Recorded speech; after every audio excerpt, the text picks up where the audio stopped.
Sin los relatos los nuevos barrios quedan desiertos. Por las historias los nuevos lugares se tornan habitables.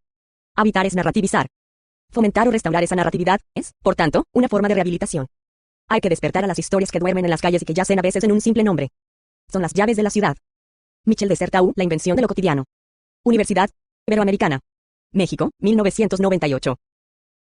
Muy cerca de allí, en Embajadores, aguarda su destino final el gran edificio de la fábrica de tabacos, que antes fue de aguardiente y naipes, ya que los intereses del antiguo régimen parecían más inclinados a fomentar toda clase de vicios que a proteger la virtud. Puede que ahora el afán irrefrenable de globalizar vuelva a triunfar sobre las virtudes y necesidades cívicas siempre preteridas, pero seguramente este será el episodio final del duelo que mantiene la resistencia vecinal con la centralidad predadora. Fernando Roch, Lavapiés. Incluido en Madrid. Club de Debates Urbanos, editado por Club de Debates Urbanos e Instituto Juan de Herrera. Madrid, 2003. Desde que se supo que la actividad industrial iba a cesar en la fábrica de tabacos de Embajadores, la tabacalera, ha movido la imaginación de muchos colectivos del barrio de Lavapiés. En 1998 a 1999 formó parte de una propuesta de recuperación de espacios públicos para iniciativas sociales presentada por la entonces Red de Colectivos de Lavapiés al Ayuntamiento, un centro de formación, viviendas asistidas para mayores, viviendas sociales de alquiler, un espacio de experimentación escénico-artística, una ciudad escolar, un centro social autogestionado, con salas de ensayo, espacios de reunión, salas de conferencias, un área de autoproducción en nuevas tecnologías, un área de edición y proyección audiovisual, centro de recursos para los nuevos modos de producción social, etc. Ideas que actualizan buena parte del espíritu y de la historia de este edificio, que fue motor económico y uno de los generadores fundamentales de las formas de lazo social que caracterizaron Lavapiés.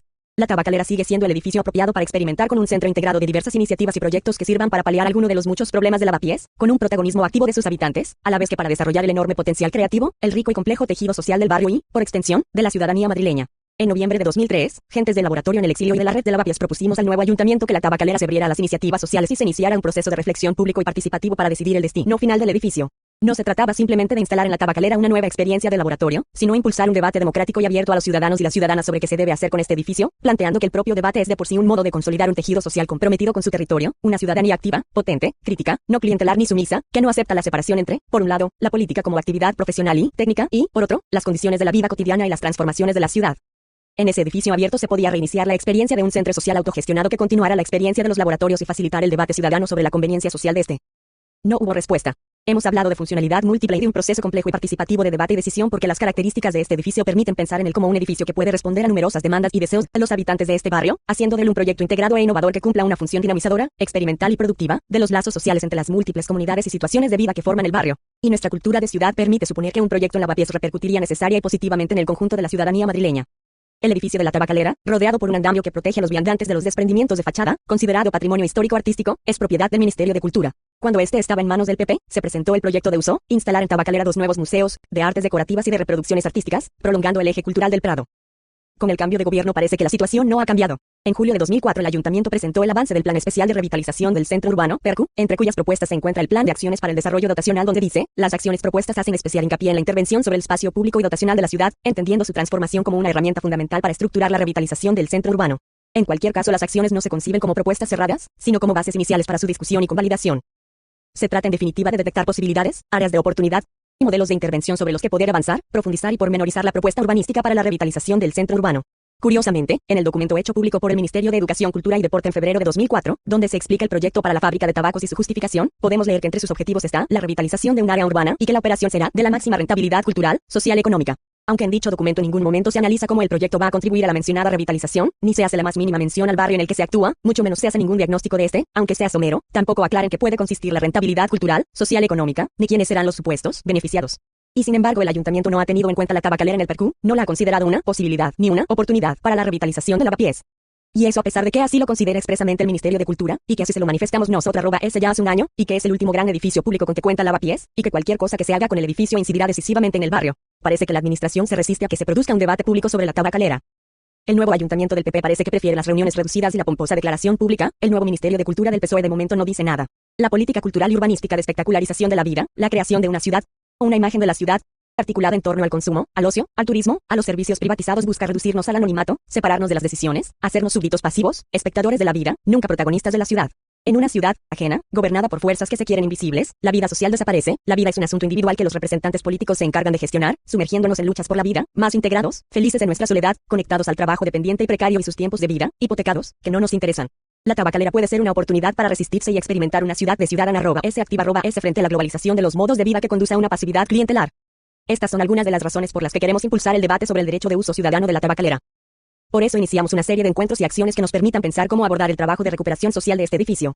¿Por qué la imaginación de Lavapiés vuela sin permiso? Grupo de símbolos, una crítica desde lo artístico. Wedonnet, Anoterero, lo cual. Otro museo, La palabra alemana, museal, museable, propio del museo, tiene connotaciones desagradables.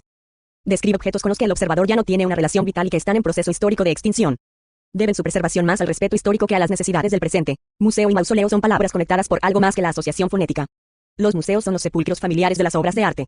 4. Teodor W. Adorno ante la idea del Ministerio de Cultura de instalar en el edificio de la antigua fábrica de tabacos los museos de reproducciones artísticas y artes aplicadas, que vendrían a engrosar la lista de museos y otras dotaciones similares que van cercando el barrio de Lavapiés, hasta convertirlo ya casi en un parque temático de lo cultural. 5. Queremos hacernos algunas preguntas. ¿Cuál es el valor intrínseco del hecho artístico y de la obra de arte? Es decir, ¿cuáles son los mecanismos de legitimación de uno y otra? Partimos de la experiencia sufrida por algunos. Muchos artistas de producir basura de lujo para almacenar en las salas, cuando no en las bodegas o almacenes de museos o colecciones privadas. Hablamos de basura de lujo sin sentido, porque no otra cosa puede ser cuando la obra se extrae del contexto discursivo en medio del cual produce sentido. Contexto que siempre es vivo, donde la actividad del artista se da como ejercicio por comprender lo real e incorporar al mundo nuevas concreciones, objetos, proyectos, que sirvan para asumir esa realidad y reelaborarla. Esto es, un proceso que no tiene fin. El museo decimonónico, y también el museo moderno, democrático, tienen una misma pretensión, que es la de ser templos del saber humano y herramienta para una pedagogía social cuyo objetivo, más allá de democratizar la cultura, es obtener una sociedad ordenada, en el sentido del progreso histórico. Así que el museo fue instituido como contexto generador de sentido en sí mismo, porque realiza un filtro de lo que es culturalmente significativo y concede valor a lo que queda incluido en él. Los procedimientos epistemológicos para la inclusión de objetos en el museo han ido variando. Una vez el criterio pudo ser la representación de la naturaleza, la expresión del sujeto, el vanguardismo. Por otra parte, siempre se ha requerido de la sanción del académico, el sabio y finalmente el crítico, como eslabón último en un proceso de especialización o fragmentación progresiva de saberes en la cadena de producción de sentido desde la institución. Visto así, el museo adolece de paternalismo cultural decimonónico y además es una herramienta totalizadora del sentido de lo real. No admite la interacción. En los museos de arte contemporáneos más progres se pretende incorporar este parámetro de la interacción, pero siempre desde la tutela y la salvaguarda del valor por parte de la institución y el conservador. Si volvemos a la idea inicial, el valor del hecho artístico radica en incluirse como herramienta que trabaja, desde lo simbólico, en el proceso general de producción del sentido de lo real. Los museos han jugado una base negativa, porque han pervertido el producto artístico, forzando la articulación respecto al arte que ya fue sancionado como tal en el pasado, bien para superarlo vanguardistamente, bien para la cita posmoderna. El arte profesional ha ido haciéndose cada vez más autorreferencial y más distante del valor que estamos aceptando. Grimm, de la mano de Foucault, que ya estudió las instituciones de la cultura como generadoras de discursos de poder, observa la autorreferencialidad de que adolece la obra de arte ya desde mitad del S.XIX, tomando como ejemplo cuadros como El desayuno sobre la hierba, de Manet. Este giro sobre sí misma evacuaría progresivamente el sentido de lo real o del deseo de nuevas realidades, de la obra de arte, que ahora no habla sino de sí misma y su entorno profesional y de mercado. ¿Son los museos una necesidad autoevidente que de forma natural entroncan con lo que llamamos cultura, lo que nos diferencia como especie mejorada? Yendo más allá, Grimm, con Foucault, señalan que los mecanismos generadores de sentido y valor desde la institución museo están basados en una ficción. La ficción de que es capaz de estructurar y ordenar la heterogeneidad en una línea de sentido coherente y por tanto, natural. Citando a Foucault, semejante ficción es el resultado de una creencia no crítica en la noción de que el ordenamiento y la clasificación, es decir, la yuxtaposición espacial de fragmentos, puede producir una comprensión representacional del mundo. Si la ficción desapareciera no quedaría en el museo más que una serie de chucherías ornamentales, un montón de fragmentos sin sentido ni valor que no pueden sustituir por sí mismos metonímicamente a los objetos originales ni metafóricamente a sus representaciones, esto es, los objetos por sí mismos y fuera de su contexto original de sentido, se resisten a rendir el significado que se demanda de ellos al incorporarlos al nuevo contexto discursivo que es el museo. Esto es aplicable a todos los museos, desde los de ciencias naturales, a los de arte incluyendo el de artes decorativas y no digamos el de reproducciones artísticas. Los objetos que contienen son incapaces de contarnos historias de quienes los hicieron o los usaron y los vemos como una dispersión de curiosidades. Han perdido su sentido y son piezas en un discurso elaborado a partir de fragmentos desde una posición de poder. Todo discurso museístico es un discurso construido, en ningún caso expresión de una cierta naturaleza, o esencia de lo humano o de lo civilizatorio. Su legitimidad, su estatuto o derecho a existir, a ser dotado con espacios y presupuestos públicos, no es natural ni autoevidente sino el resultado de una conveniencia desde una posición de poder. Si el discurso museológico decimonónico era el de la posesión del conocimiento, el museo contemporáneo, hablando ahora de arte y exposiciones temporales, ha ampliado su espectro y es no solo la herramienta privilegiada en la producción de sentido del discurso del poder, sino también en la generación de valor económico. Sobre la generación de valor económico. Hace algunos años, Julia Van Apten, una bibliotecaria de la sección de arte y literatura en la Biblioteca Pública de Nueva York, comenzó a interesarse por la fotografía.